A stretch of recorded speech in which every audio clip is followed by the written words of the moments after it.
অনেক দিন থেকে বিরিয়ানি খাওয়া হয় না, তাই ভাবলাম আজকে ছুটির দিন বিরিয়ানি হয়ে যাক।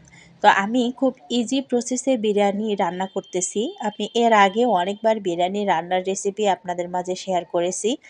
আর আগেই বলে নিচ্ছি, আমি অসুস্থ, অনেক সর্দি, জ্বর, মাথা ব্যথা নিয়ে এই ভিডিওটা এডিট করতেছি। এই কারণে কণ্ঠটা একটু চেঞ্জ লাগবে। তো যাই হোক, কথা বলতে বলতে কি কি দিয়ে ফেলছি আপনারা সবই দেখতে পাচ্ছেন। আমি প্রথমে মাংসটা দিয়ে তারপরে রসুন বাটা, আদা বাটা, জিরে বাটা, বিরিয়ানির মশলা, তেল, লবণ, হলুদ, দই সব একসঙ্গে মিক্সড করে আমি এখানে ম্যারিনেশন করে নিচ্ছি। বেশ কিছুক্ষণ হাত দিয়ে সুন্দরভাবে মেখে নিব যাতে মাংসটা একটু নরম হয়ে যায়। আর আমি রেস্টে রাখবো না, সরাসরি চুলা জাল দিয়ে মাংস বসাই দিব। আমি বিরিয়ানি রান্না করলে কখনো কিন্তু এভাবে মেখে রেস্টে রেখে দেই না, আমি ডিরেক্ট রান্না করে ফেলি। তো এই তো মাংসটা আমার অর্ধেক হয়ে গেছে, মানে এখনও পুরোটা সিদ্ধ হয়নি। 100%-এর মধ্যে 80% সিদ্ধ হয়ে গেছে, বাকিটা ভাতের সঙ্গে সিদ্ধ হয়ে যাবে। তো এভাবে কষতে কষতে একটু লাল লাল করে নিব। আমি আসলে মাংস খুব কষাই, না কষালে অত ভালো লাগে না।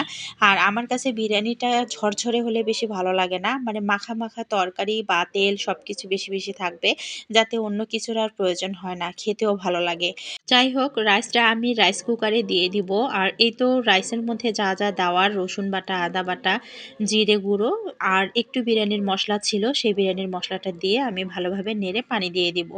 আর এইদিকে মাংসর মধ্যে আমি ফ্লেভারের জন্য কাঁচামরিচ দিয়ে দেব। আর পোলাইয়ের মধ্যে কয়েকটা কিশমিশ দিয়ে দিব, কারণ কিশমিশ না হলে আমার বেশি ভালো লাগে না। রান্না করা যে মাংসটা ছিল, এবারে আমি মাংসটা সম্পূর্ণ ঢেলে দিব, একটুও রাখবো না। ঢেলে দেওয়ার পরে সুন্দরভাবে মিক্সড করে নিব। এটা যত বেশি মিক্সড হবে তত বেশি ভালো লাগবে। অনেকেই পানি থাকা অবস্থায় কিন্তু মাংসটা ঢেলে দেয় যাতে করে মিক্সটা সুন্দর হয়।